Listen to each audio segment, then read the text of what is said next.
What is a color wheel and why should you care? If you're a painter, knowledge of the color wheel can really help you when mixing paint. You can think of the color wheel as a round pie that's cut into 12 equal pieces. Each section or piece of the pie represents a different color of the rainbow. It illustrates the relationships between colors.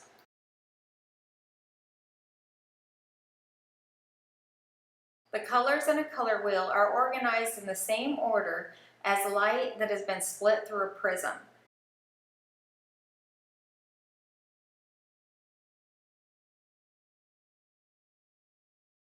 Here I'm painting in red, yellow, and blue, and I'm using cadmium red, cadmium yellow, and French ultramarine blue. 3 primary colors form a triangle within the color wheel. The primary colors are red, yellow, and blue. Combinations of red, yellow, and blue can be mixed to create virtually any other color. I'm mixing red and yellow to make orange. I'm mixing yellow and blue to make green.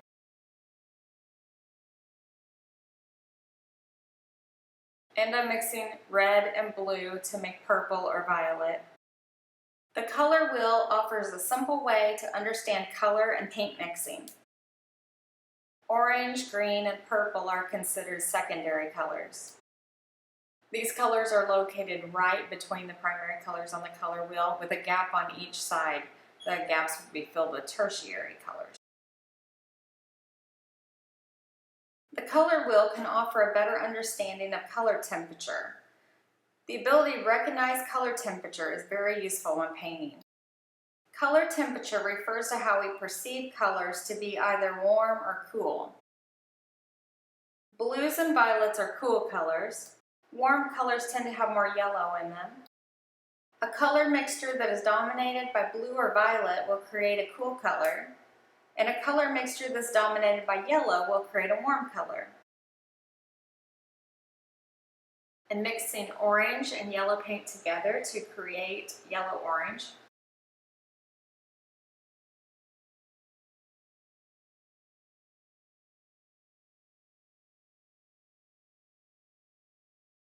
The complementary color pairs may be the most important thing to remember about a color wheel. The complementary colors are useful when mixing oil paint colors and directing the viewer's attention.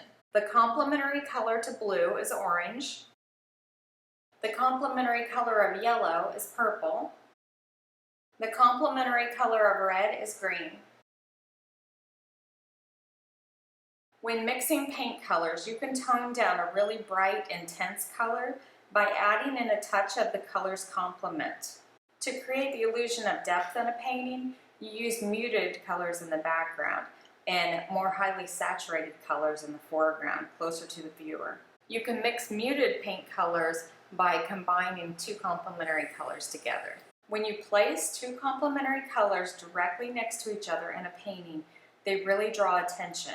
Consider placing 2 complementary colors side by side in the focal area of your painting.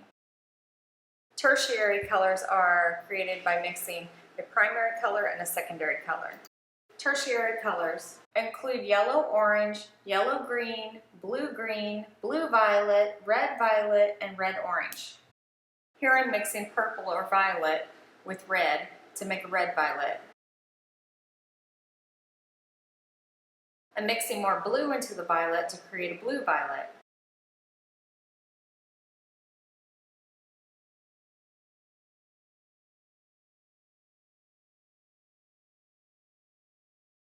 Mixing green with yellow creates a yellow-green. This will be placed between the green and the yellow on the color wheel. Mixing blue and green together creates a blue-green paint. A blue-green paint mix would be considered a cool color, a cool green.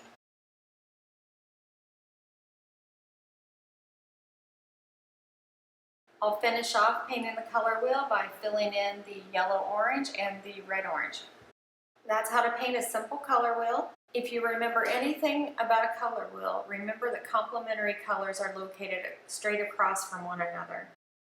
Knowledge of complementary colors can be very helpful in painting and mixing paint colors.